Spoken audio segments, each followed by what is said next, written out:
الحمد لله وكفى والصلاة والسلام على عباده الذين اصطفى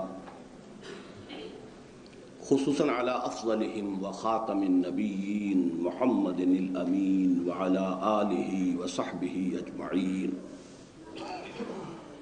أما بعد فقد قال الله تبارك وتعالى كما ورد في سورة الزمر: أعوذ بالله من الشيطان الرجيم بسم الله الرحمن الرحيم.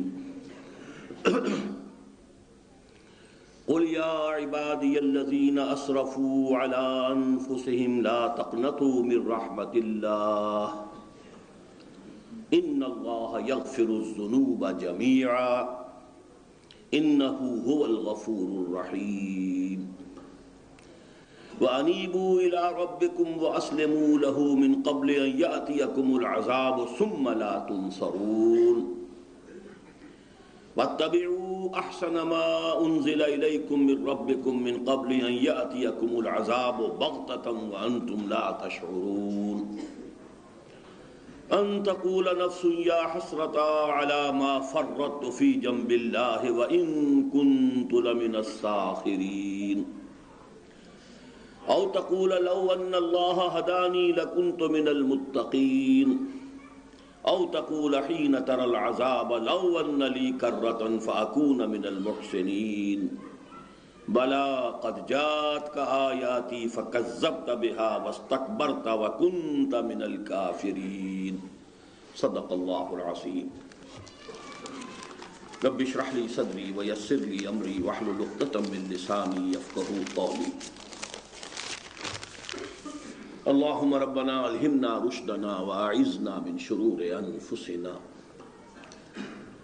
اللهم ارنا الحق حقا وارزقنا اتباعه وارنا الباطل باطلا وارزقنا اجتنابه. اللهم وفقنا لما تحب وترضى وتقبل منا فإنك خير المتقبلين. آمین یا رب العالمین.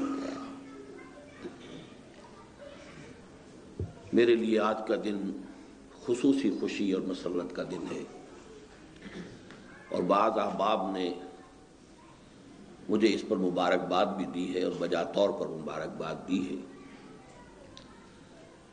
جس مشن میں میں نے اپنی زندگی کے پچھلے 31 سال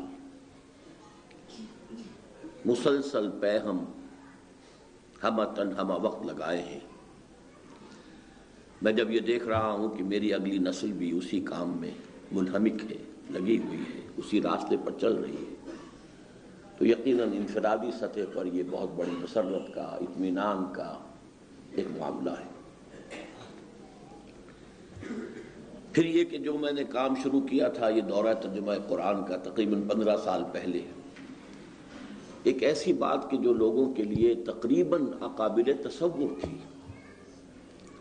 کیسے ہو سکتا ہے 5 گھنٹے 5.5 گھنٹے جاگنا؟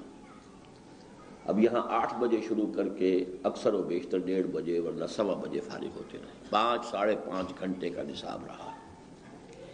اور یہ صرف یہاں نہیں ہے، نہ معلوم کتنے شہروں میں کتنے مقامات پر ایک شہر میں کئی جگہ پر ہو رہا ہے.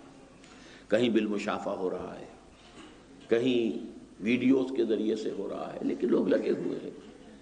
اور قیام اللیل کا جو خاص مفہوم ہے وہ اصل میں اسی طریقے سے ادا ہوتا ہے، ورنہ 1 گھنٹے کی تراویح میں قیام اللیل کس طرح ہو گیا، اس کی حیثیت کس طرح معین ہوئی. بہرحال یہ بات بھی اب چل نکلی ہے، اللہ کا شکر ہے. اور اس کے یہ اثرات جو ہمارے ذریعے سے جو کام ہو رہا ہے اس کے علاوہ یہ ہے کہ بہت سے لوگوں کو اب یہ کرنا پڑا ہے کہ کچھ نہ کچھ بیان، گھنٹے کا بیان، کچھ نہ کچھ بات پہلے ہو بعد میں ہو. یہ بات اب یعنی اتنی عام ہو گئی ہے کہ اکثر لوگ جو ہیں وہ اب اس کو ضروری سمجھنے لگے ہیں. یہ اللہ کا فضل ہے، اللہ کا شکر ہے، اللہ کا کرم ہے، اس کا انعام ہے. بہرحال جیسا کہ میں نے عرض کیا، اگرچہ میرے بہت سے دوسرے شاگرد ایسے تیار ہو چکے ہیں کہ جو میرے اپنے بچوں سے بھی بہتر طریقے پر اس کام کو کر سکتے ہیں اور کر رہے ہیں. صلاحیتیں ہیں، اپنی اپنی ہیں، مزاج ہیں، اپنے اپنے ہیں. ہر گلے را رنگ و بوئے دیگر است. یہ تو اللہ تعالیٰ نے 2 انسان ایک جیسے نہیں بنائے. 2 انسان ایک جیسے کیا، 2 انسانوں کے انگوٹھے کے نشان ایک جیسے نہیں بنائے. مونوٹنی ہے ہی نہیں. رنگا رنگی ہے، بو قلمونی ہے، مزاجوں کا اختلاف ہے، صلاحیتوں کا فرق ہے، یہ ساری چیزیں ہیں۔ تو بہرحال جو میرے اور دوسرے شاگرد ہیں وہ بھی اس کام کو کر رہے ہیں اور کرتے رہے ہیں، سالہ سال ہو گئے انہیں بھی کرتے ہوئے۔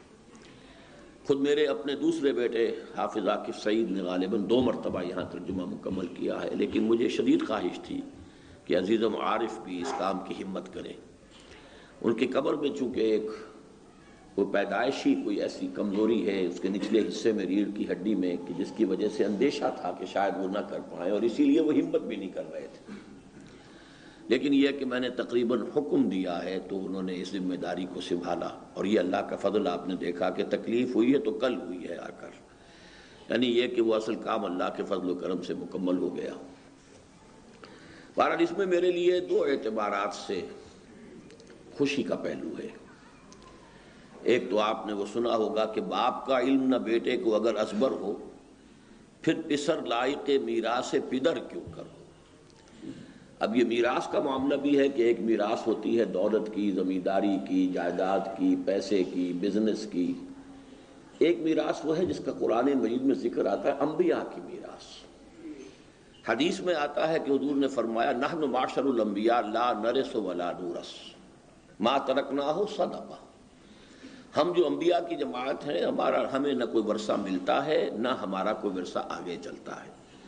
ہم جو کچھ بھی آج بات ہے دنیا میں گزارے کے لیے، حضور نے بھی اپنے لیے فدق کا باغ رکھا ہوا تھا گھر کے اخراجات وغیرہ کے لیے، لیکن اسی پر فیصلہ بعد میں ہوا کہ وہ ورثے کے طور پر حضرت فاطمہ رضی اللہ تعالی عنہ سے قادرہ اسے کلیم نہیں کر سکتی۔ لیکن یہ تو جو کچھ حضور نے فرمایا ما ترکنا صدقہ۔ تو وراثت کون سی تھی جس کے لیے حضرت زکریا علیہ السلام نے دعا کی تھی؟ حب لی من لدنک ولییا یرثنی ویرث من آل یعقوب واجعلہ رب رضیہ۔ تو وراثت معنوی ہے، اس مشن کی ہے، اس علم کی ہے، اس دین کی ہے۔ یہ وراثت ہے کہ باپ کا علم نہ بیٹے کو اگر ازبر ہو، پھر پسر لائق میراث پدر کیوں کرو۔ بہرحال جیسا کہ میں نے عرض کیا، میرے دوسرے رفقا، دوسرے میرے شاگرد میرے بیٹوں سے بھی بڑھ کر ہیں صلاحیتوں کے اندر، لیکن قرآن مجید ہی ہمیں یہ تاثر بھی دیتا ہے، بلکہ تعلیم دیتا ہے کہ مشن میں جو لوگ ساتھی ہوں، جو لوگ بھی دست و بازو بنے، مددگار بنے، برابر کے ہیں تو وہ گویا کہ آوان و انصار ہیں، چھوٹے ہیں تو وہ گویا کہ مانوی اولاد ہیں۔ وہ اپنی جگہ، ان میں سے ہر ایک کا مقام اور مرتبہ اپنی جگہ، لیکن وَأُولُو الْأَرْحَامِ بَعْضُهُمْ أَوْلَىٰ بِبَعْضٍ فِي کتاب اللہ۔ دین کے اندر ظاہر بات ہے کہ رحمی رشتوں کا بھی لحاظ ہے، اور ان میں سے بعض سے قریب تر ہیں۔ تو جہاں تک دینی محبت، دینی اخوت، دینی تعلق، دینی رشتہ ہے وہ اپنی جگہ پر، لیکن اپنی جگہ ایک مقام ہے اس کا بھی۔ اس پہلو سے میں نے آج یہ باتیں چند کلمے آپ سے کہے ہیں کہ میرے لیے بڑی خوشی کا دن ہے کہ اب اگرچہ میں اس سٹیج پر پہنچ چکا ہوں کہ خود اس کام کو نہیں کر پا رہا، پچھلے سال تک تو میں نے کیا ہے۔ انگریزی میں 15 پاروں کا پچھلے سال میں ترجمہ، دورہ ترجمہ قرآن مکمل کرا آیا تھا۔ اس مرتبہ گیا تھا امریکہ اسی لیے کہ وہاں بقیہ 15 پاروں کا بھی ریکارڈ ہو جائے، اس کی ویڈیوز آڈیوز تیار ہو چکے ہیں وہاں، لیکن وہ صحت نے اجازت نہیں دی، مجھے آنا پڑا۔ تو میں سمجھتا ہوں کہ شاید اس میں حکمت تھی کہ اللہ تعالیٰ مجھے یہ منظر دکھانا چاہتا تھا، ورنہ یہ کہ اگر عزیز عارف رشید نے یہ کام کیا بھی ہوتا میرے حکم سے تو میں تو اس منظر کو نہ دیکھ سکتا کہ میرا یہ مشن جو ہے وہ میرا بیٹا آگے لے کر چل رہا ہے۔ باقی یہ ذہن میں رکھیے کہ یہ جو دورہ ترجمہ قرآن ہے اس میں کوئی لفظی ترجمہ یا پھر تفسیر کا مسئلہ نہیں ہوتا، یہ ترجمانی ہے کہ اصل میسج سامنے آ جائے، اصل پکار کیا ہے، اصل دعوت کیا ہے۔ باقی تو یہ ہے کہ تیزی میں چونکہ وقت کم ہوتا ہے، کچھ نہ کچھ الفاظ کا الٹ پھیر بھی ہو جاتا ہے، زبان بھی لڑکھڑا جاتی ہے، ترجمہ بعض اوقات جو ہے وہ ترجمہ نہیں رہتا، ترجمانی بن جاتی ہے۔ مراد کے اعتبار سے تو بات ٹھیک ہوتی ہے، لیکن ترجمے کے اعتبار سے، گرامر کے اعتبار سے بات صحیح نہیں ہوتی۔ یہ مجھ سے بھی غلطیاں ہوتی رہی ہیں، اور ظاہر بات ہے کہ سب سے ہی ہوں گی، اور وقت چونکہ ہوتا ہے بہت محدود، آدمی کو خود بھی محسوس ہو جائے تو اس کو دہرا کر اس کی تصحیح کرنے کا وقت نہیں ہوتا۔ بہرحال جو اصل مقصد ہے کہ قرآن مجید کا جو پیغام ہے وہ سامنے آ جائے۔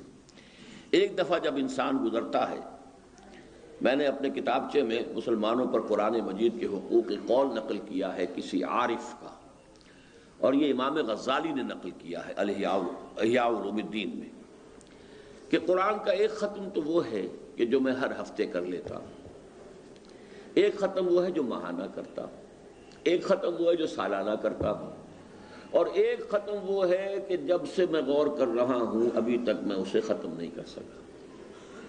تدبر قرآن کا حق تو پوری زندگی میں ادا نہیں ہوتا، وہ تو آدمی ساری زندگی اس میں، ختم قرآن اس کے لیے نہیں آئے گا، کبھی مرحلہ نہیں آئے گا کہ اب میں نے قرآن ختم کر لیا۔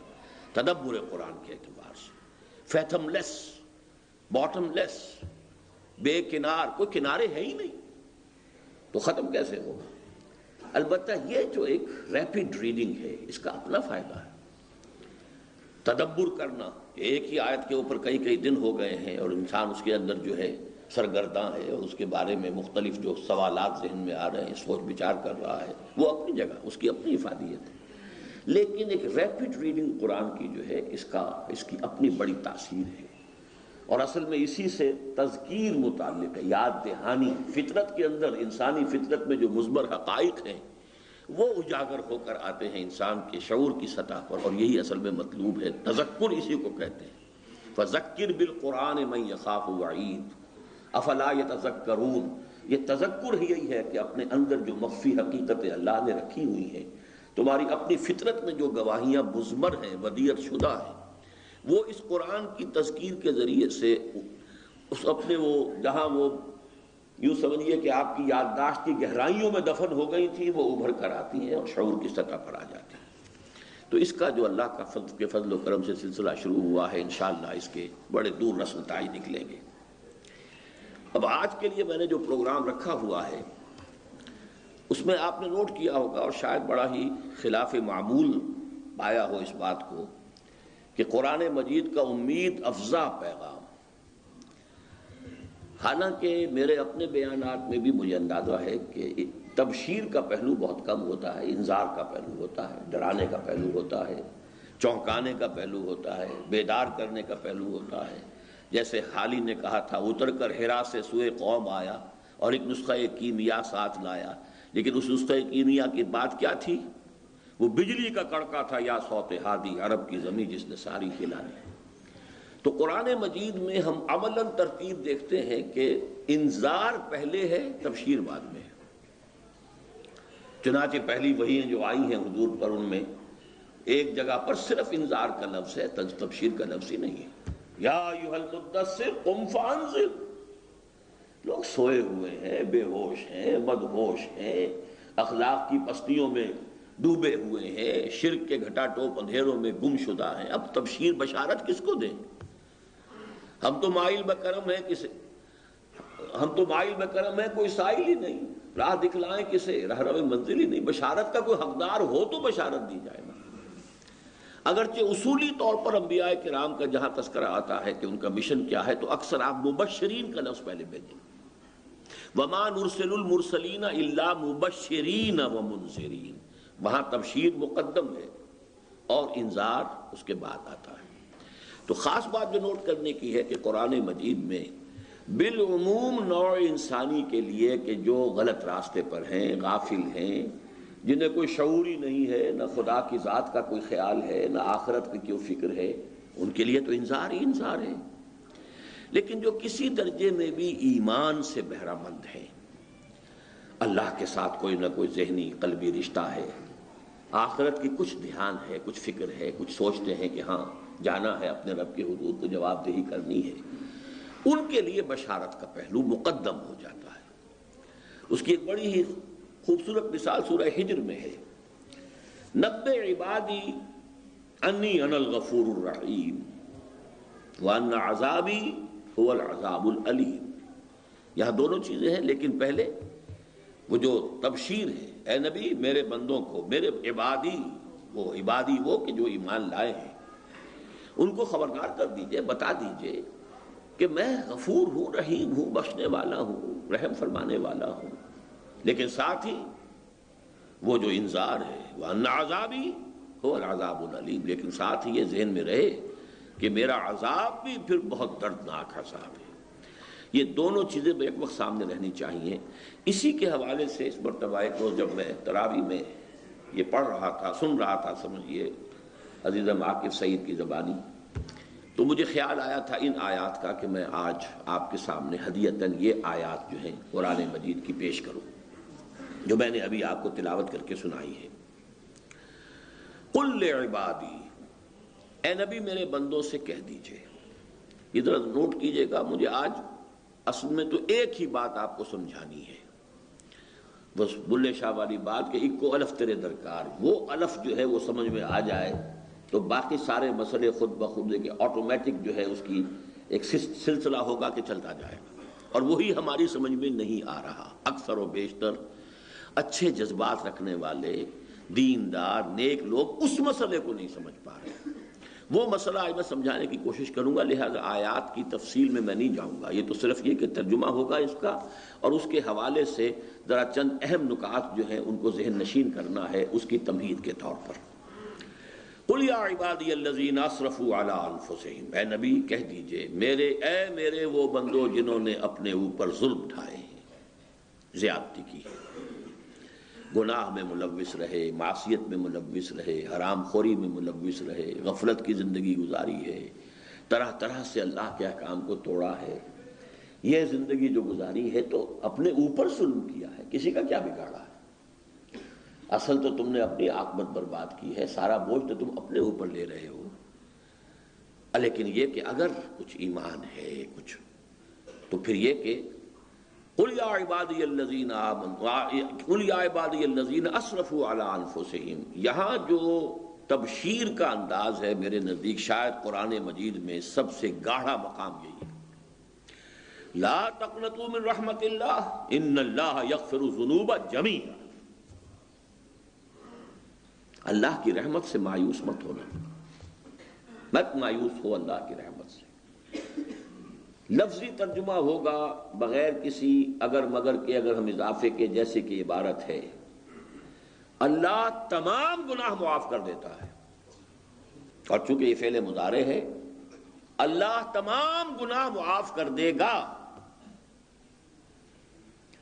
یہ بہت ہی رجا اور امید اس کی ایک کیفیت پیدا کرنے والے الفاظ ہیں۔ یعنی کیا کہ اگر فرض کیجئے کوئی شخص ہے کہ اس کی 80 برس عمر ہو گئی اور ساری عمر خراب، زندگی جو ہے صحیح رخ پر بسر نہیں ہوئی، وہ بھی مایوس نہ ہو، ما لم یغرغر، جب تک موت کے آثار نہیں آ جاتے توبہ کا دروازہ کھلا ہے، توبہ شرط ہے۔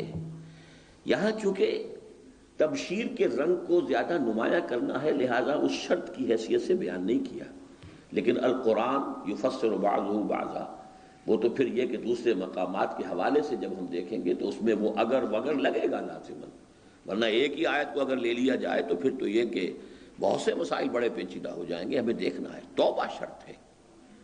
یہ بھی ہمیں معلوم ہے دوسرے مقامات سے، دو چیزیں اللہ ہرگز معاف نہیں کرے گا، کفر اور شرک،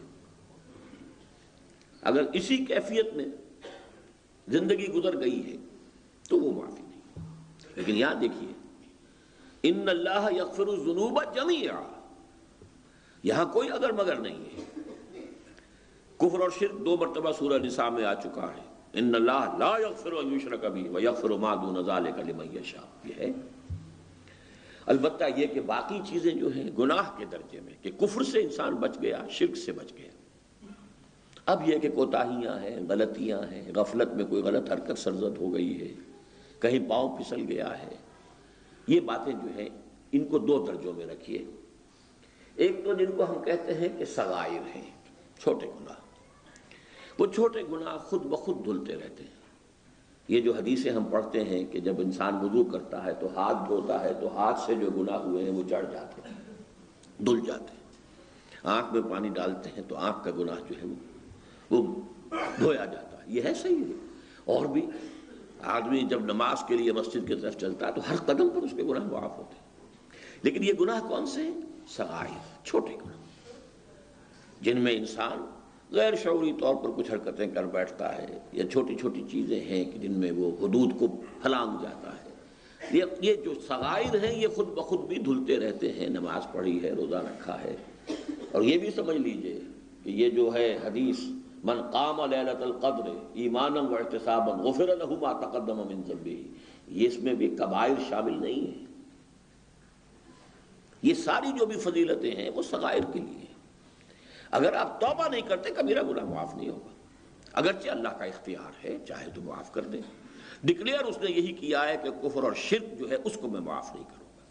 باقی یہ کہ اس کی امید دلائی ہے، یہ امید بھی رجا کے لیے ہے کہ مایوسی نہ ہو، کمر ہمت ٹوٹ نہ جائے.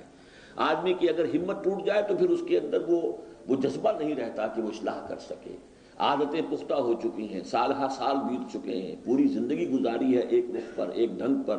اب وہ اس کی طبیعت ثانیہ بن گئی ہے، اس کو چھوڑنا کوئی آسان کام نہیں ہے. نہیں، یہاں فرمایا نہیں، اللہ معاف کرے گا، تم بسم اللہ کرو، تم رخ درست کر لو. چنانچہ اب آگے دیکھیے کیا آیا، انہ هو الغفور الرحیم، یقیناً وہ غفور الرحیم ہے. وَأَنِيبُوا إِلَىٰ رَبِّكُمْ وَأَسْلِمُوا لَهُ. یہاں بھی چونکہ تبشیر کے رنگ کو نمایاں کرنا اسے شرط کے طور پہ نہیں لائے. پہلی آیت جو ہے غیر مشروط ہے، قُلْ يَا عِبَادِيَ الَّذِينَ أَسْرَفُوا عَلَىٰ أَنفُسِهِمْ لَا تَقْنَطُوا مِن رَحْمَةِ اللَّهِ إِنَّ اللَّهَ يَغْفِرُ الذُّنُوبَ جَمِيعًا. لیکن اس کا نتیجہ کیا نکلنا چاہیے؟ اگر اللہ کی یہ غفاری، اللہ کی یہ رحمت اور اس کی رحیمیت اور رحمانیت تمہارے سامنے آئی ہے تو اب اس کا نتیجہ کیا نکلنا چاہیے؟ اور ڈھیٹ ہو جاؤ، کیے جاؤ گناہ، یہ نتیجہ نکلا؟ نہیں. پرواہ کیا ہے؟ جب سبھی معاف کر دے گا تو پھر ضرورت کیا ہے کچھ کرنے کی؟ پھر کاہے کو بچنا ہے؟ یہ نتیجہ نہیں. نتیجہ یہ نکلنا چاہیے اس تبشیر کا، وَأَنِيبُوا إِلَىٰ رَبِّكُمْ، اپنے رب کی طرف توجہ کر لو، رخ سیدھا کر لو. دیکھیے تابا یتوبو، آبا یعوبو، یہ آتے ہیں پلٹنے کے لیے. کسی غلطی کی طرف، کسی غلط رخ پر تھے، سیدھے کر لو، سیدھے ہو جانا. انابت میں وہ پہلو بھی نہیں ہے. انابت مطلقاً جو کسی کی طرف رخ کرنے کے لیے، جیسے کہ حضرت ابراہیم علیہ السلام کے الفاظ سورہ انعام میں آئے ہیں، انی وجہت وجہی للذی فطر السماوات والارض حنیفا وما انا من المشرکین. گویا کہ اٹس نیور ٹو لیٹ. جب تک یغرغر نہیں ہو رہا، جب تک کہ وہ نزع کی کیفیت طاری نہیں ہوئی ہے، جب تک زندگی کی امید ہے، توبہ کا دروازہ کھلا ہے، لیکن رخ سیدھا کرنا لازم. وَأَنِيبُوا إِلَىٰ رَبِّكُمْ وَأَسْلِمُوا لَهُ، اور اس کی اطاعت اور فرما برداری اختیار کر لو. آج کر لو، 80 برس گزر گئے، ہم سب صاف کر دیں گے، کوئی پرواہ نہیں.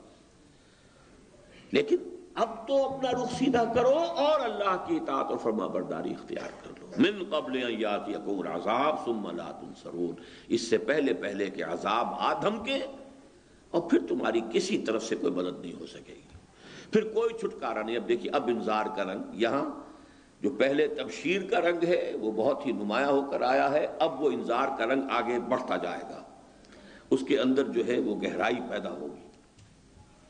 من قبل ان یاتیکم العذاب ثم لا تنصرون واتبعوا احسن ما انزل الیکم من ربکم، اور پیروی کرو سب سے عمدہ شے کی اس میں سے کہ جو تمہارے رب کی طرف سے تم پر نازل کیا گیا. اس کا ایک ترجمہ یوں کیا جاتا ہے کہ قرآن تو احسن الحدیث ہے، اسی صورت میں الفاظ آئے ہیں، یہ خود احسن ہے، مکمل احسن ہے.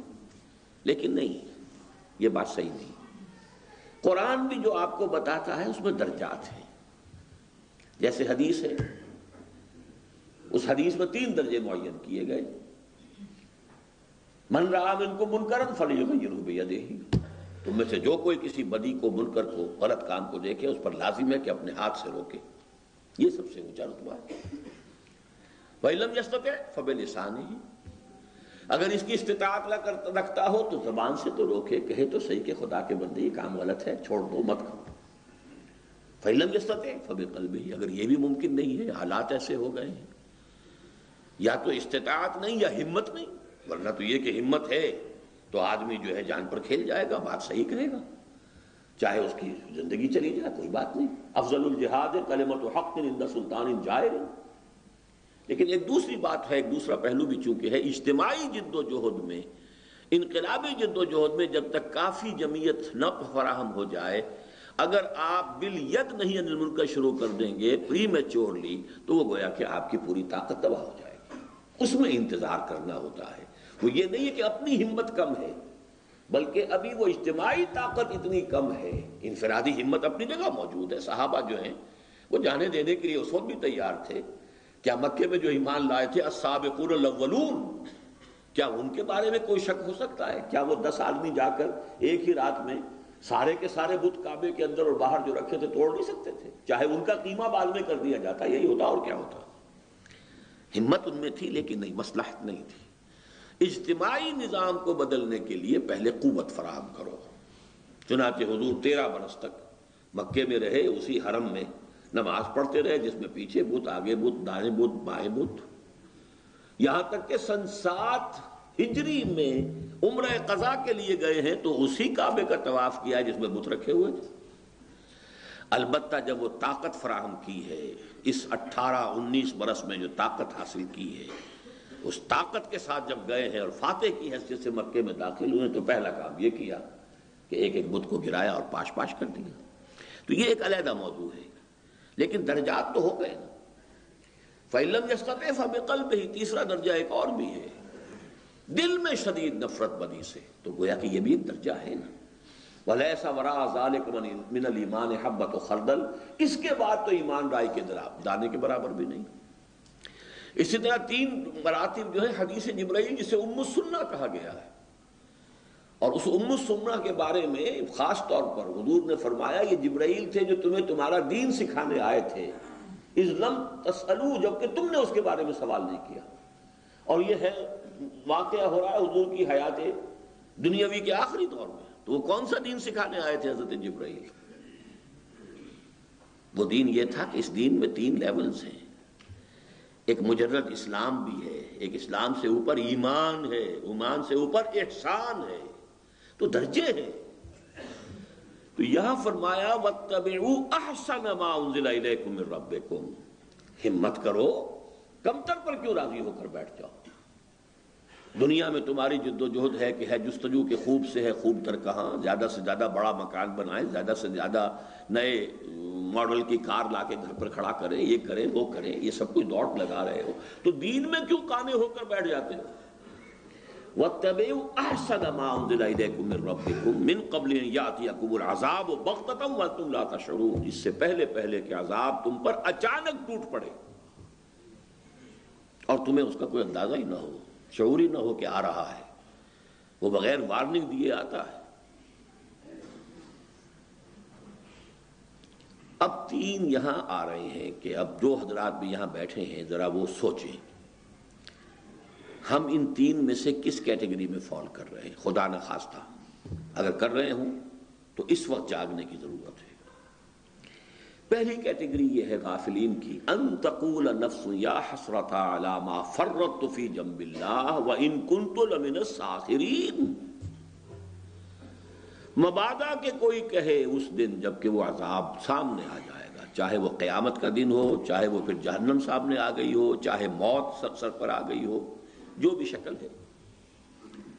مبادا تم میں سے کوئی یہ کہے ہائے افسوس، ہائے حسرت، میں نے جو کوتاہی کی اللہ کی جناب میں، علی ما فرطت فی جنب اللہ. اور اس سے بھی زیادہ نفسیاتی بات ہے، بڑی پیاری بات. آپ کو اس کے نقشے نظر آ جائیں گے. اگر آپ میں خود وہ جھلک نہ ہو تو آپ آس پاس دیکھ لیں گے کہ ایسی شخصیتیں ہوتی ہیں جو سنجیدگی کو بالائے طاق رکھ کر اپنے اوپر ایک ایسی کیفیت طاری کر لیتے، ہنسی کھیل مذاق اسی میں، تاکہ یہ کہ کوئی سنجیدہ بات جو ہے اس کو سوچنے کی ضرورت پیش نہ آئے. وَإِن كُنتُ لَمِنَ السَّاخِرِينَ، میں تو مذاق کرنے والوں ہی میں رہا، میں نے سنجیدگی سے غور ہی نہیں کیا، میں نے توجہ ہی نہیں کی، میں نے سوچا ہی نہیں. یا حسرۃ علی ما فرطت فی جنب اللہ وان کنت لمن الساخرین، میں تو اسے ہنسی کھیلی سمجھتا رہا، ہنسی مذاق سمجھتا رہا، میں نے توجہ ہی نہیں کی. یہ ہنسی مذاق کا عدم توجہ کا معاملہ کچھ اور کا ہے. عدم توجہ ایک حضرت حمزہ کی بھی تھی رضی اللہ تعالیٰ عنہ، وہ ہنسی مذاق کی نہیں تھی، وہ صرف یہ تھی کہ انہیں بس دلچسپی تھی سیر سے، شکار سے. کئی دن صحرا میں ہیں، شکار کر رہے ہیں، شکار کر لیا وہی بھون کے کھا لیا، پھر اس کے بعد آگے کئی دن ہفتے رہے جنگل میں.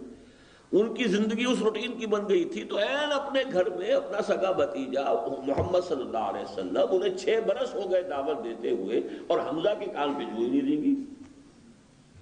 حالانکہ نیک ہیں اور بھلے آدمی ہیں، حضور سے سخت محبت کرتے ہیں، شدید محبت کرتے ہیں، اور وہی جذباتی محبت تھی جس کے نتیجے میں ایمان لائے ہیں. کہ ایک روز سن 6 نبوی میں جب واپس آئے ہیں تو جو کنیز تھی اس نے دروازے ہی پر کہا کہ آج تو ابو جہل نے بڑا برا سلوک کیا آپ کے بھتیجے کے ساتھ، یعنی حضور صلی اللہ علیہ وسلم کے ساتھ. گھر میں داخل ہوئے، وہیں سے پلٹے جہاں ابو جہل بیٹھا تھا اپنے پرے میں، جا کر اسے ڈانٹا اور اپنی کمان دے کر ماری سر پر. تم نے میرے بھتیجے کے ساتھ یہ کیا ہے؟ اور کہا اچھا اگر یہی بات تو لو میں ایمان لاتا ہوں، آؤ مقابلے. یہ تھی ان کی کہ گویا کہ ایمان کا لاوا اندر تو تھا، لیکن وہ عدم توجہ ہی کی وجہ سے پھٹ نہیں رہا تھا. تو اس وقت جذباتی طور پر ایک تحریک ایسی ہوئی ہے کہ اسی وقت ایمان کا اعلان کر دیا. پھر آخر دم تک جس طرح اپنے آپ کو حضور صلی اللہ علیہ وسلم کے مشن کے لیے وقف کیا ہے وہ سب کو معلوم ہے. تو یہ جو 2 الفاظ یہاں آ رہے ہیں کہ بے توجہی میں یا اس سے آگے بڑھ کر ہنسی مذاق ہی، ان دونوں چیزوں کی وجہ سے سیریسلی کبھی سوچا ہی نہیں، کبھی غور نہیں کیا. یا مصروفیات زندگی ایسی ہیں جو سوچنے نہیں دیتی. اپنے اپنے پروفیشنز ہیں، اپنے اپنے لوگوں نے دندے بنا لیے ہیں، اپنے اپنے کاروبار ہیں، اپنے اپنے مسائل ہیں، اپنے اپنے مشکلات ہیں.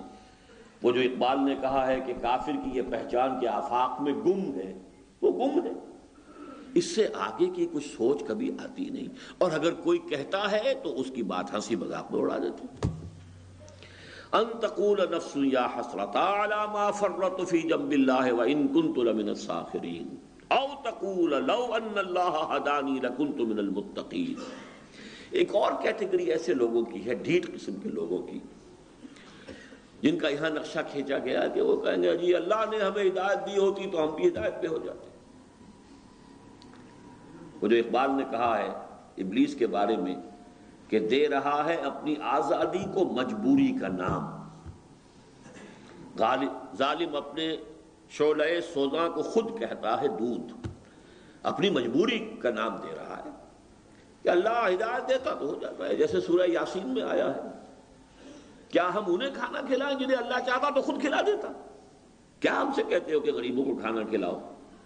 اگر اللہ کی مشیت ہوتی کہ ان کو کھانا کھلائے تو کیا خود نہیں کھلا سکتا؟ اس کا مطلب وہ چاہتا ہی نہیں کہ کھلایا جائے ان کو. تو ہم جو ہے اللہ کی مشیت کے خلاف کیوں عمل کریں؟ اب یہ حجت بازی اور اس طرح کی باتیں جو ہے یہ بھی لوگ ہوتے ہیں.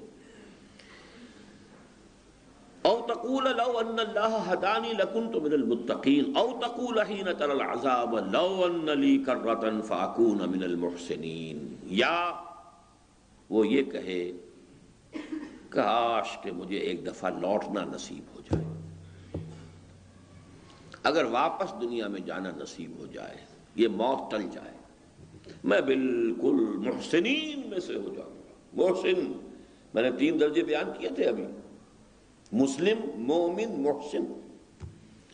اخبرنی عن الاسلام، اخبرنی عن الایمان، اخبرنی عن الاحسان. میں محسنین میں سے ہو جاؤں گا. کہاں اسلام اور کہاں ایمان، میں ہو جاؤں گا. لیکن وہ لوٹنا تو نہیں ہے، اس کا تو کوئی امکان نہیں، اس کی تو کوئی صورت نہیں ہے. وہاں جا کر لوٹنا تو کیا ہے، جب وہ موت آ کے کھڑی ہوگی سرہانے پر تب بھی اسے مؤخر ہونے کا. لن یؤخر اللہ نفسا اذا جاء اجلها، اللہ ہرگز مؤخر نہیں کرے گا. تو یہ گویا کہ 3 شکلیں ہو سکتی ہیں، یاس اور حسرت اور مایوسی. ان چینوں کے نقشہ کھینچا گیا ہے کہ ہر شخص ذرا اپنے بارے میں غور کرے. اب آخری بات ان آیات میں یہ خاص طور پر ان لوگوں کے لیے ہے. دیکھیے ایک مثبت پہلو ہے جس کو بھی اللہ نے یہ توفیق دی کہ وہ اس پورے مہینے میں رات کے 8 بجے سے لے کر 1 بجے تک جاگا. کتنا بڑا فضل ہے، کتنا بڑا کرم ہے اللہ کا. کتنے لوگ ہیں کہ جو نیکسٹ ڈور ہوں گے انہوں نے اس کی توفیق نہیں ہوئی، اس کو اللہ نے نہیں چنا. یہ تو اللہ کا فضل و کرم ہے. کتنے وہ لوگ ہیں خوش نصیب ہیں، کتنا فضل ہوا ہے سب چیز گھر بار چھوڑ کر یہاں مسجد کی چٹائیوں پر لیٹے ہوئے ہیں، 10 دن جو ہیں اعتکاف میں لگا رہے ہیں یا 9 دن لگا رہے ہیں۔ لیکن اب اسی کا دوسرا رخ بھی ہے، اگر وہ یہ سب کچھ کر کے وہیں کے وہیں رہ جائیں جہاں پہلے تھے تو ان سے بڑا مجرم کون ہے پھر؟ یہ سوچنے کی بات ہے۔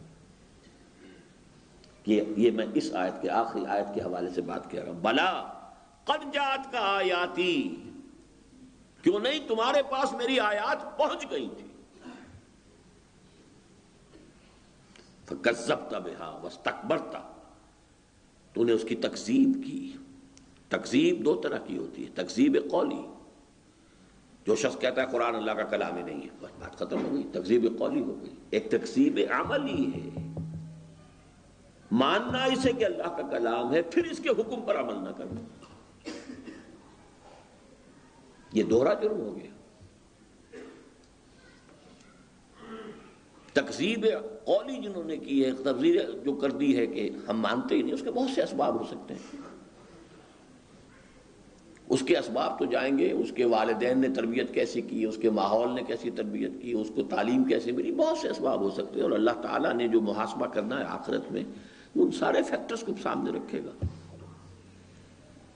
انفرادی محاسبہ اسی لیے کلہم آتی ہے یوم القیامت فردا، اور اللہ کا کوئی بہت ہی جوائنٹ کمپیوٹر ہے جو تمام چیزوں کا ایک سیکنڈ میں حساب نکال کے دکھا دے گا کہ اس کو یہ کچھ دیا گیا تھا، یہ مواقع ملے تھے، یہ اس نے کیا ہے، تو جو گیون تھا اس کے بس منظر میں ایسس کیا جائے گا کہ اس نے کیا کیا۔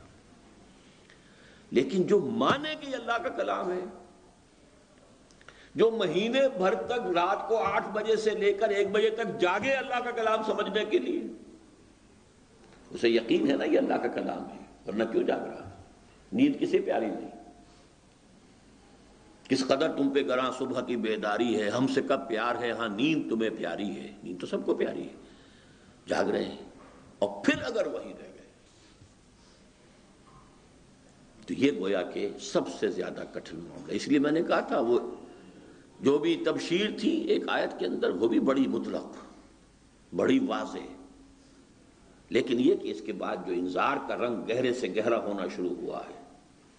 بلا قد جاءتک آیاتی فکذبت بہا واستکبرت وکنت من الکافرین، تم نے ہماری آیات کی تکذیب کی، استکبار کیا، اور تم یقیناً ناشکروں میں سے تھے۔ یہاں لفظ کافر ایک تو ہے جس نے انکار کر دیا، ایک وہ ہے کہ جو مان تو لیا لیکن عمل نہیں کیا تو ناشکر ثابت ہو۔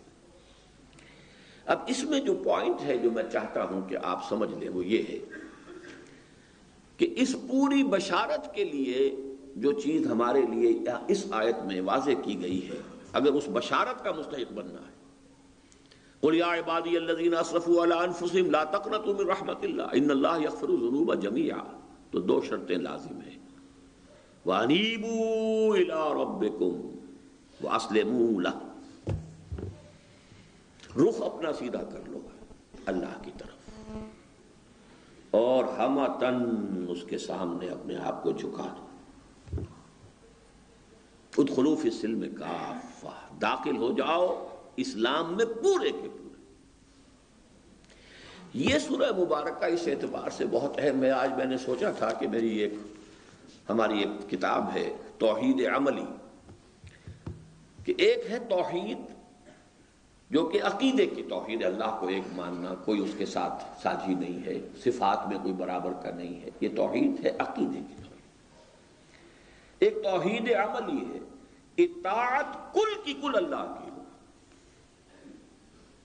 مخلصین لہ الدین۔ چنانچہ سورہ مبارکہ میں دیکھیے گا، میں ذرا آپ کو نوٹ کرا دوں، شروع ہی ہوتی ہے تنزیل الکتاب من اللہ العزیز الحکیم انا انزلنا الیک الکتاب فی الحق فاعبد اللہ مخلصا لہ الدین، اللہ کی بندگی اور پرستش کرو، اطاعت کو اس کے لیے خالص کر دے۔ الا للہ الدین الخالص، ہوشیار ہو جاؤ، اللہ کو مقبول صرف خالص اطاعت ہے۔ یہ ملی جلی اطاعت، کچھ اطاعت اللہ کی، کچھ اپنے نفس کی، کچھ معاشرے کی، جس نے کہ آج کے دور میں آ کر پھر ایک مکمل نظام کی حیثیت اختیار کی ہے، جس کی طرف ہمارا ملک اب بگ ٹوٹ جا رہا ہے۔ ابھی تک ایک سسپنس تھا اس ملک کے اندر، تقریباً نصف صدی ہماری سسپنس میں گزری ہے، نہ کلیئر کٹ سیکولرزم کی طرف ہم گئے۔ کچھ مذہبی جماعتوں کا ایسا دور تھا کہ ادھر جانے نہیں دے رہی تھی، چاہے سلوگن تھا، چاہے نعرہ تھا، کچھ بھی تھا، لیکن تھام کے رکھا ہوا تھا۔ نہ ہم سیکولرزم کی طرف گئے، نہ صحیح دین کی طرف گئے، ایک سٹیسس کی سی کیفیت تھی۔ یہ میں نے کئی سال پہلے کہہ دیا تھا کہ اب حالات تبدیل ہو رہے ہیں، وہ سٹیسس اب ختم ہو رہا ہے۔ اب یہاں دینی عناصر کی حیثیت اور ان کا اثر و رسوخ کم سے کم ہوتا چلا جائے گا، اور معاشرہ تیزی کے ساتھ اب سیکولرزم کی طرف جائے گا۔ کیوں جائے گا، کیوں جا رہا ہے، اس کے اسباب پر گفتگو کرنے کا یہ موقع نہیں ہے۔ اس وقت میں صرف ایک بات سمجھانے کے لیے کہہ رہا ہوں۔ ایک تو ہے انفرادی طور پر کہ میں کچھ چیزوں میں اللہ کا حکم مانوں گا، کچھ میں کسی اور چیز کے لیے کیا کروں، مجبوری ہے، یہ تو بہت ضروری ہے، سود تو لینا ہی پڑتا ہے، فلاں ہے یا دینا پڑتا ہے، اس کے بغیر تو مکان نہیں بنتا، اس کے بغیر کاروبار نہیں، وغیرہ وغیرہ۔ ایک یہ ہے کہ اس کو آپ 1000 گنا بنا لیجئے، وہ نظام کے جس میں باقاعدہ دین کے ٹکڑے کر دیے گئے، جس کا نام سیکولرزم ہے۔ اللہ، رسول، قرآن، کتاب، شریعت رکھو مسجدوں کے اندر، نماز، روزہ، حج، زکوٰۃ اس کے مطابق کر لو، زیادہ سے زیادہ شادی بیاہ اس کے مطابق کر لو، مولوی سے نکاح پڑھوا لو اور اپنی میت کو تدفین و تکفین کر لو۔ باقی پوری زندگی اجتماعی، نتھنگ ڈوئنگ، نہ اللہ سے کوئی تعلق، نہ رسول سے، نہ کتاب سے، قرآن سے، نہ شریعت سے۔ اس کا نام ہے سیکولرزم۔ زندگی کے دو علیحدہ گوشے، اطاعت کو پھاڑ کر رکھ دیا گیا، جس کو کہا گیا قرآن مجید میں 2 جگہ پر، دین، اطاعت۔ دین جب بنتے ہی وحدت، پوری زندگی میں ایک ہی کی اطاعت ہو رہی، لیکن جب مختلف اطاعتیں ہو گئی تو ایک حصے میں اطاعت اللہ کی ہو رہی ہے، اس کے رسول کی ہو رہی ہے، رسول کی اطاعت بھی اللہ کی اطاعت ہے، اور دوسرے حصے میں نہ اللہ سے کوئی سروکار، نہ رسول سے کوئی سروکار، نہ قرآن سے کوئی سروکار، نہ کسی شریعت سے کوئی سروکار۔ اپنی مرضی سے ہم قانون بنائیں گے، اپنی مرضی سے نظام چلائیں گے، اپنی مرضی سے سودی کاروبار جو ہوگا کریں گے۔ ہمیں پسند ہوگا تو ہم زنا پر پابندی لگا دیں گے، ہمیں پسند ہوگا تو ہم زنا کے لائسنس دیں گے، ہمیں پسند ہوگا تو ہم اگر زنا بالرضا ہے اسے جرم قرار نہیں دیں گے، سوائے اس کے کہ کسی پر زبردستی کی گئی ہو۔ ہمیں پسند ہوگا تو ہم ہومو سیکشولیٹی کو جائز قرار دیں گے، 2 مردوں کی شادی کے لیے قانون بنا دیں گے۔ ہمیں اصل مسئلہ ہمارا ہے، اللہ کا کچھ نہیں، رسول کا کچھ نہیں، قرآن کا کچھ نہیں، شریعت کا کچھ نہیں۔ یہ ہے سب سے بڑا جرم۔ اس لیے اس صورت میں کیا ہے، فَاعْبُدِ اللَّهَ مُخْلِصًا لَهُ الدِّينَ، اس کے لیے اپنی اطاعت اور دین کو خالص کرتے ہوئے۔ أَلَا لِلَّهِ الدِّينُ الْخَالِصُ، ہوشیار ہو جاؤ، اللہ کو قبول ہے صرف خالص اطاعت جو اسی کی ہو۔ آگے چلیے اسی سورہ مبارکہ میں، قُلْ إِنِّي أُمِرْتُ أَنْ أَعْبُدَ اللَّهَ مُخْلِصًا لَهُ الدِّينَ وَأُمِرْتُ لِأَنْ أَكُونَ أَوَّلَ الْمُسْلِمِينَ قُلْ إِنِّي أَخَافُ إِنْ عَصَيْتُ رَبِّي عَذَابَ يَوْمٍ عَظِيمٍ قُلِ اللَّهَ أَعْبُدُ مُخْلِصًا لَهُ دِينِي۔ کتنی مرتبہ یہ بات یہاں واضح کی گئی، اس کے لیے اپنی اطاعت کو خالص کرتے ہو، ورنہ یہ بندگی، یہ نماز، یہ روزہ اور زندگی کی کسی اور گوشے میں اللہ کے حکم کو پس پشت ڈال دینا۔ ایک ہے وقتی سے کسی تاثر سے کوئی غلطی ہو گئی، اسے باقاعدہ کو مستقل اپنے نظام میں، اپنے پروگرام میں مستقل طور پر اختیار نہیں کیا، وہ اور بات ہے، وہ گناہ ہے، فوراً توبہ کرو، اللہ قبول کرے گا۔ انما التوبۃ علی اللہ للذین یعملون السوء بجہالۃ ثم یتوبون من قریب، اللہ کے ذمے ہے اپنے ایسے بندوں کی توبہ قبول کرنا۔ غلطی ہو گئی، جذبات میں بہہ گئے، ماحول کے اثرات میں بہہ گئے، کچھ ہو گیا، کوئی غلط کام کر بیٹھے، توبہ کرو، رجوع کرو، پلٹو، عہد دوبارہ کر لو، اللہ آئندہ نہیں کروں گا، ندامت کے ساتھ معافی چاہو، معاف کر دے گا۔ لیکن مستقل نظام یہ ہو، ان فیلڈز میں تو اللہ کی کوئی بات ہے ہی نہیں، اس فیلڈ میں ہم اس میں نہیں چلیں گے، اس میں تو ہم خود سوورن ہے، خود ہم مالک ہیں، خود ہم حاکم ہیں، جو چاہیں گے قانون بنائیں گے۔ یہ ہے دین کو پھاڑ دینا۔ الذین فرقوا دینہم، فرق یفرق تفریقا، پھاڑنا کسی چیز کو۔ یہاں اطاعت پھاڑ دی گئی دو حصوں میں، لست منہم فی شیء، اے نبی آپ کا ان سے کوئی سروکار نہیں ہو سکتا۔ ولا تکونوا من المشرکین من الذین فرقوا دینہم وکانوا شیعا، اے مسلمانوں ان مشرکین میں سے نہ بنو جنہوں نے اپنے دین کے ٹکڑے کر دیے۔ ایک حصہ دین کا مذہب کے نام سے جاؤ بھائی کرو جو چاہو کرنا ہے، لیکن جو پولیٹیکل سوشو اکنامک سسٹم ہے، نتھنگ ڈوئنگ، مذہب کا اس سے کوئی سروکار نہیں، سیاست علیحدہ، معیشت علیحدہ۔ اب عملی طور پر یہ بات سمجھیے کہ کریں کیا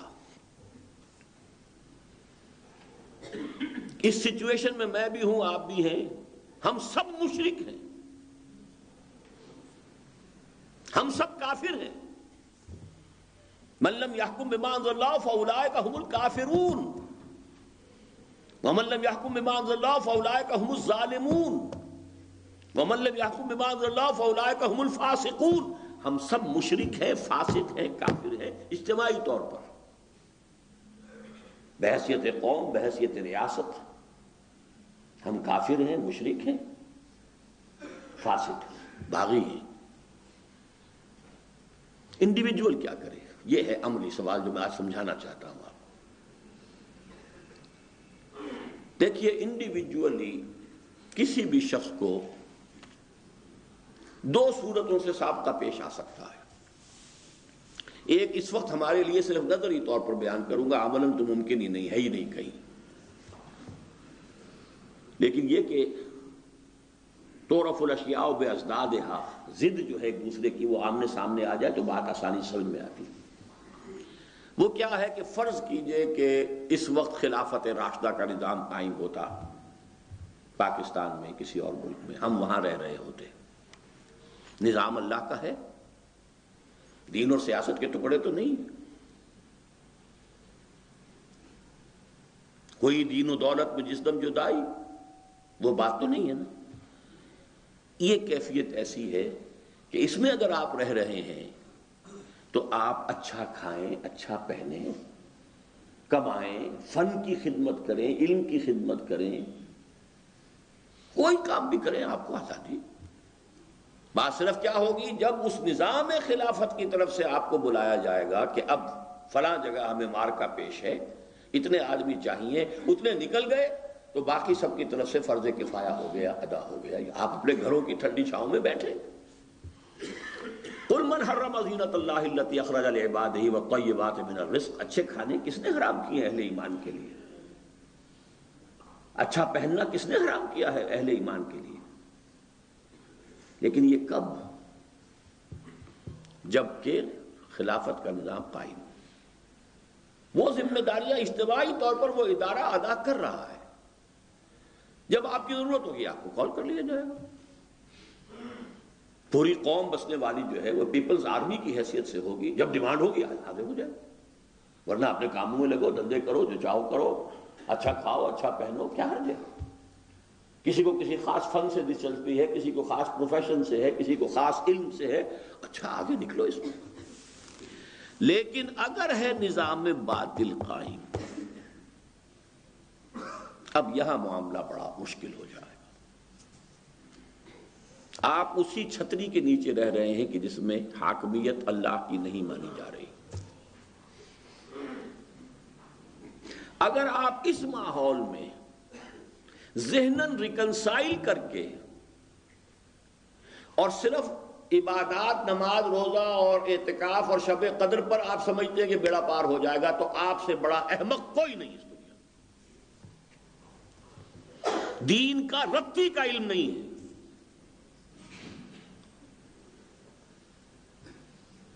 ریکنسائل کر لیا، یہی پاؤں پھیلا رہے ہیں، پروفیشن ہے، دلچسپی ہے، علم کی دلچسپی ہے، ادب سے دلچسپی ہے، فلاں سے دلچسپی ہے، جبکہ باطل کا ڈنکا بج رہا ہے، طاغوت حکمران ہے، اللہ کا دین پامال ہے۔ عملی شکل کیا ہے؟ اب دو حصوں میں زندگی کو تقسیم کر لیجئے۔ جس اعتبار سے تو دین پر عمل کرنا ممکن ہے، ممکن کہہ رہا ہوں، آسان نہیں کہہ رہا، ممکن ہے، چاہے مشکل ہو، چاہے فاقہ آ جائے۔ تو فاقہ کیا کفار کو آتا تھا؟ صحابہ کو نہیں آیا تھا؟ وَلَنَبْلُوَنَّكُمْ بِشَيْءٍ مِّنَ الْخَوْفِ وَالْجُوعِ وَنَقْصٍ مِّنَ الْأَمْوَالِ وَالْأَنفُسِ وَالثَّمَرَاتِ۔ یہ آیت کس کے بارے میں آئی تھی؟ ابو جہل اور ابو لہب کے بارے میں آئی تھی یا صحابہ کرام کے بارے میں آئی تھی؟ جو کام آپ کر سکتے ہیں، چاہے فاقہ آ جائے، چاہے تکلیف آ جائے، کوئی قانونی آپ کے اوپر ایسا جبر نہیں ہے اس معاشرے کا، وہ لازماً آپ سے اس کے خلاف کروائے۔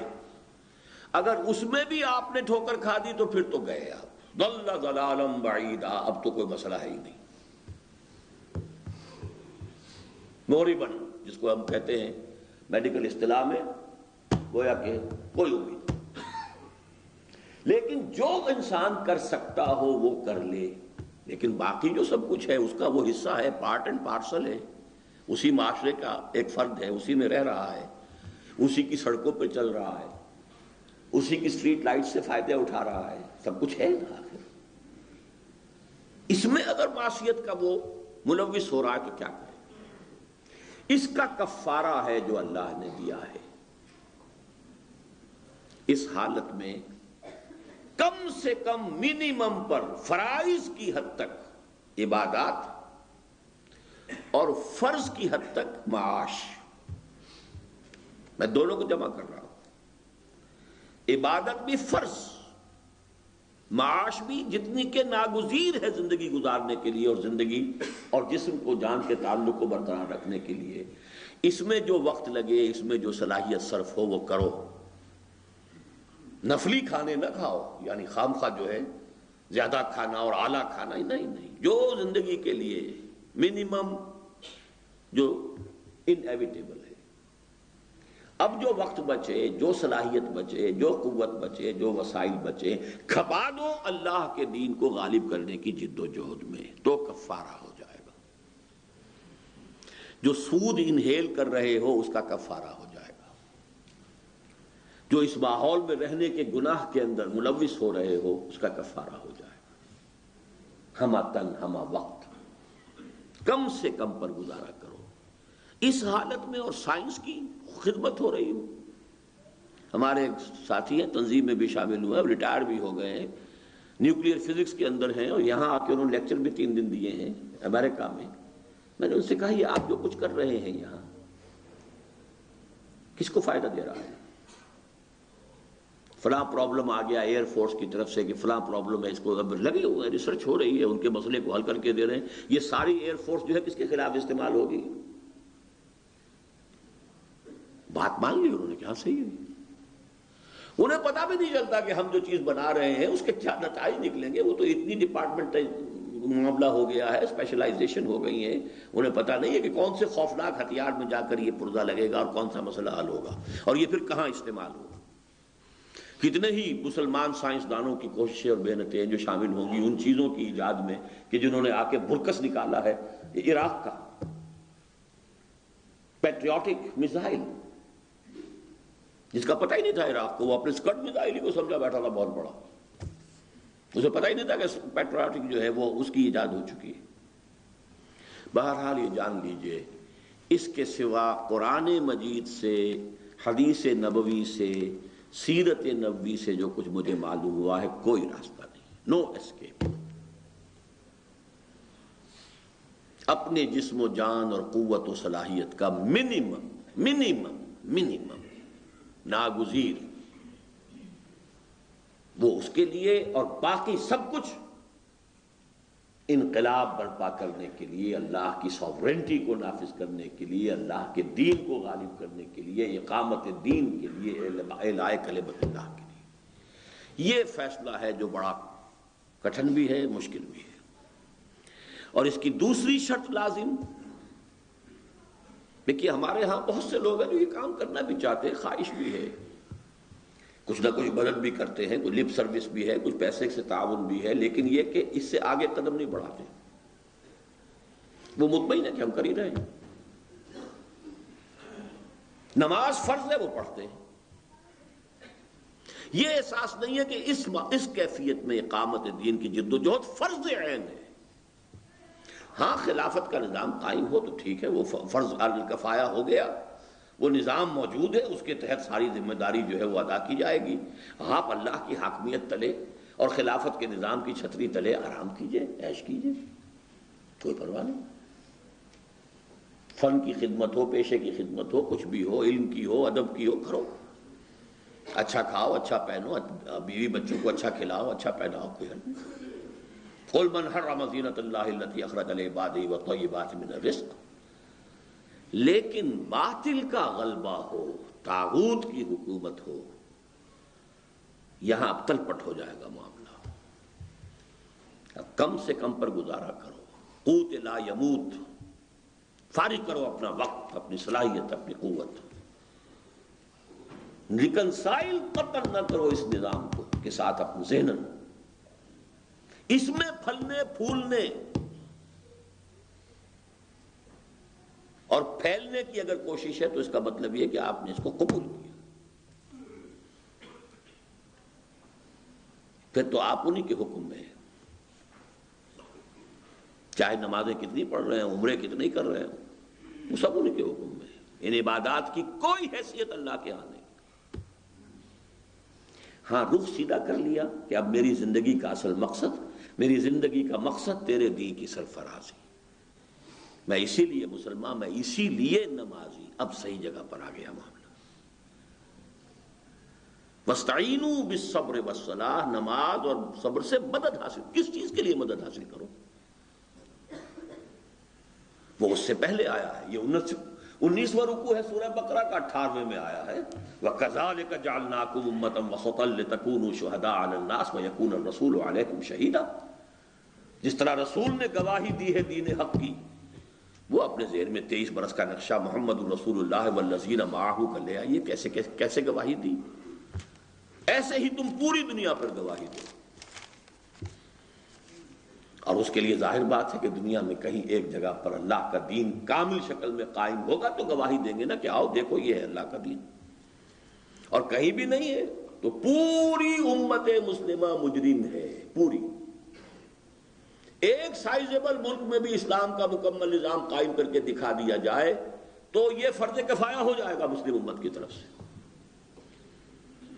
دعوت دی جا سکے humanity at large to be invited, come and see with your own eyes. جیسے بھی بلایا تھا کہ دیکھ لو بھائی ہم نے الیکشن شفاف کرا دیے، آؤ بھائی دنیا والوں دیکھو یہ ہے نظام، یہ ہے رحمت للعالمین محمد الرسول اللہ صلی اللہ علیہ وسلم. تو پہلی کانٹے کی بات تو یہ ہے کہ یہ سمجھیے کہ دین کے غلبے، دین کی مغلوبیت کی کیفیت میں اقامت دین کی جد و جہد فرض عین کے درجے میں ہے. اور نمبر 2، جیسے نماز کے لیے شرط لازم ہے وضو، ایسے ہی کوئی جماعت جس کے نظم کے تحت آپ آ جائیں تاکہ کوئی پلاننگ ہو سکے. ہمارے پاس کتنی قوت کار ہے، کتنے لوگ ہیں، ہم کیا کریں، کس طرح آگے بڑھیں. وہ لپ سروس سے یا پیسے کی مدد سے اس کو ہم کاؤنٹ نہیں کر سکتے. اگرچہ اس سے فائدہ ہوتا ہے، کام بنتے ہیں، لیکن نہیں. اصل شے تو مین پاور وہ ہے جو ڈسپلن میں آ گئی ہے، سب اطاعت. اب وہ جماعت کون سی ہو اس پر میں کوئی بحث نہیں کر رہا. میں جو چاہتا ہوں کہ آج آپ یہ 2 باتیں حرز جان بنا کر اٹھیں یہاں سے. دین کی مغلوبیت کی کیفیت میں اقامت دین کی جد و جہد فرض عین ہے، اور انسان اپنے نفس، اپنے اہل و عیال کے لیے اپنی توانائی، اپنے وقت، اپنی قوت، اپنی صلاحیت کا منیمم انیویٹیبل اس پہ سکیڑ کر باقی تمام وقت، صلاحیت، قوت وہ اقامت دین کی جد و جہد پہ صرف کرے. نہیں کرے گا مجرم ہوگا. اور اس کے لیے شرط لازم ہے کہ کسی جماعت کے ساتھ، جو جماعت ہو، لوز سا معاملہ نہ ہو، انبوہ نہ ہو، ہجوم نہ ہو. عید آزادہ شکوہ ملک و دین، عید محکومہ ہجوم مومنین. ہجوم مومنین نہیں، جماعت، ڈسپلنڈ، سب مطاعت، جو حکم ملے اس پر عمل کیا جا رہا. اگر یہ نہیں ہے تو اقامت دین کی جد و جہد نہیں ہے، اور اگر یہ نہیں ہے دین کی مغلوبیت کی کیفیت میں، تو یہ نماز روزہ، مجھے افسوس ہے، میں ہو سکتا ہے کہ کچھ لوگوں کے کچھ جذبات کو مجروح بھی کر رہا ہوں، لیکن میں نے اپنی عمر کا 65واں برس اب مکمل کر رہا ہوں، اپریل میں ہو جائے گا۔ بہرحال جو کچھ آج تک سمجھا ہے میں اس کو آپ کے سامنے بیان نہ کروں، واضح نہ کر دوں تو یہ میں خیانت سمجھتا ہوں۔ ثواب اتنے گن گن کر جو بتا دیے گئے ہیں ہماری قوم کو، ایک دفعہ اگر عمرہ کر لو تو سارے ثواب ہو گیا، سب پاک ہو گیا، اسی نے تو قوم کو سلا دیا ہے، فرائض کی طرف تو ہے ہی نہیں معاملہ۔ اس کے لیے جماعت کون سی ہو، اس کے بارے میں اب میں آپ سے عرض کر دوں گا کہ جویندہ یا بندہ، اپنی جگہ فیصلہ کر کے تلاش کرو گے تو ملے گی۔ اس کے لیے کہ اللہ تعالیٰ کا وعدہ ہے یہ، لیکن اس کے لیے کیفیت یہ ہو جائے کہ جیسے انسان بھوکا ہے تو کھانے کے لیے اگر وہ پکار رہا ہے، اللہ میں بھوکا ہوں میرے لیے کوئی بندوبست کر، کم سے کم وہی کیفیت ہو جائے کہ اللہ میں چاہتا ہوں کسی جماعت میں شریک ہو کر اپنے فرض سے عہدہ برا ہوں، مجھے بتا کون سی جماعت۔ امن یجیب المضطر اذا دعا، جب تک مضطر کی کیفیت نہ ہو جائے کہ میرا فرض عین ہے یہ، میں تو خطرناک راستے پر جا رہا ہوں۔ یہی ہمارے معتکفین میں سے ایک صاحب نے کہا، خود ان کے الفاظ تھے کہ میں محسوس کرتا ہوں کہ میں گناہ کا ارتکاب کر رہا ہوں کہ میں کسی جماعت میں نہیں ہوں، لیکن یہ کہ کہیں میرا دل ٹھکا نہیں، کہیں میری دل جو ہے وہ مطمئن نہیں ہوا۔ اس میں بھی ہو سکتا ہے کہ نفس جو ہے آدمی کو آسائش اور آسانی کے لیے دھوکہ دے رہا ہو۔ اس کی عملی شکل کیا ہے؟ آج آپ کو جو بھی بہترین جماعت نظر آئے، کوئی تو ہوگی، آخر کچھ تو ہوگا، نبی والی جماعت تو نہیں ملے گی، لیکن اپنی اسیسمنٹ میں دیکھیے جو جماعت ہو اور اقامت دین اس کے سامنے ہدف کی حیثیت سے ہو، اس کے طریقہ کار کو، اس کے نظام کو بھی دیکھیے، ان کے افراد کو بھی دیکھیے۔ جو آج کی تاریخ میں صحیح معلوم ہوتی ہے جوائن کر لیجیے، don't miss even one night, لا اسلام الا بالجماعہ، کوئی اسلام نہیں جماعت کے بغیر۔ ہاں آنکھیں کھولی رکھیں، ذہن کو کام کرنے دیں، اگر اس سے کوئی بہتر ملے ٹھیک ہے۔ دنیا میں ہے جستجو کہ خوب سے ہے خوب تر کہاں، بہتر قافلہ ملتا ہے تو اس کو چھوڑیے، ادھر چلے جائیے۔ نبی تو کوئی نہیں نا کہ نبی کے ہاتھ میں ہاتھ دے کر اگر کہیں واپس اس سے لے لیا تو گویا کہ کفر ہو گیا، نہیں۔ اور اگر کوئی جماعت پسند نہیں آ رہی تو معلوم ہوتا ہے کہ ایک شخص جو ہے خود صاحب فہم ہے، صاحب الرائے ہے، صاحب فکر ہے، تبھی تو وہ سب کو رد کر رہا ہے کہ اس میں یہ کمی ہے، اس میں یہ کمی ہے، اس میں یہ کمی ہے، اس میں یہ کمی ہے۔ یہ جو کچھ رد کرنا ہے اس کا یہ ثابت کرتا ہے کہ خود صاحب فکر ہے تو خود کھڑا ہو۔ ایک اکیلا 2-11 ایک بھی عالمی ساتھ ہو گیا تو جیسے آپ کو معلوم ہے نماز ہو جاتی ہے، ایک امام ایک مقتدی، جماعت ہوتی ہے کہ نہیں؟ لیکن اس سے بالکل اپنے آپ کو بے پرواہ سمجھ لینا، اس کے بغیر آپ سمجھیں کچھ نیکیاں کر رہے ہیں، کچھ بھلے کام کر رہے ہیں، کچھ پبلک سروس کا کام ہو رہا ہے، کچھ یہ ہو رہا ہے، کچھ وہ ہو رہا ہے، یہ ساری چیزیں جو ہیں دین کی مغلوبیت کے دور میں ان کی دھیلے کی قیمت نہیں۔ اگر آپ نے اقامت دین کی جد و جہد میں آپ اپنے آپ کو ہمتن ڈال کر اور اپنے آپ کو کسی ایسی جماعت کے ڈسپلن کے حوالے نہیں کیا جس کا مقصد یہی ہو۔ اب اس میں یہ ہے کہ آدمی جتنی بھی محنت کرے گا، جتنی کوشش کرے گا، تو جیسے کہ سورہ عنکبوت ختم ہوتی ہے وَالَّذِينَ جَاهَدُوا فِينَا لَنَهْدِيَنَّهُمْ سُبُلَنَا، جو لوگ ہماری راہ میں کوشش کریں گے، جہاد کریں گے، تو جہاد ایک اس کا بھی ہوتا ہے، آپ تلاش کر رہے ہیں کہ کون سی بہتر سے بہتر جماعت ہے، اس میں جو وقت آپ لگا رہے ہیں، محنت صرف کر رہے ہیں، اسٹڈی کر رہے ہیں، گفتگو کر رہے ہیں، یہ بھی جہاد ہے۔ لَنَهْدِيَنَّهُمْ سُبُلَنَا، تو اللہ تعالیٰ نے بہت ہی تاکیدی انداز میں فرمایا ہم لازماً انہیں اپنا راستہ سجا دیں گے۔ یہ ممکن نہیں ہے کہ کوئی شخص طالب حقیقتاً طالب بن کر اللہ کا در کھٹکھٹائے اور دعا مانگے اور پھر اللہ تعالیٰ اس کی ہدایت نہ فرمائے، اسے لازماً راستہ دکھائے گا۔ وَالَّذِينَ جَاهَدُوا فِينَا لَنَهْدِيَنَّهُمْ سُبُلَنَا، تو میں نے عرض کیا تھا آپ سے، میں صرف ایک بات آج کہنا چاہتا ہوں، اگرچہ بعض حضرات کا شاید خواہش بھی ہو، خیال بھی ہو کہ اب جو ملک میں ایک نیا دور شروع ہو رہا ہے اس کے بارے میں اپنا تبصرہ بھی کچھ بیان کروں، لیکن یہ کہ یہ میں نے اگلے جمعے کے لیے، یہ جمعہ تو میرا کراچی میں ہے، مسجد دارالسلام میں جنرل صاحب نماز پڑھائیں گے انشاءاللہ، لیکن اگلے جمعے میں 14 فروری کو میں اس میں تفصیل سے بات رکھوں گا۔ لیکن اس وقت یہ بات سمجھنے کی ہے کہ قرآن مجید کی دعوت کا یہ خلاصہ ہے، یہ پیغام ہے اس کا، لیکن یہ کہ اگر اس کا سیدھا رخ آپ نے آج کر لیا، صدق کے دل کے ساتھ، صدق کے نیت کے ساتھ، پچھلی ساری کوتاہیاں اللہ تعالیٰ کنڈول کر دے گا۔ قل یا عبادی الذین اسرفوا علی انفسہم لا تقنطوا من رحمت اللہ ان اللہ یغفر الذنوب جميعا وانیبوا الی ربکم واسلموا لہ۔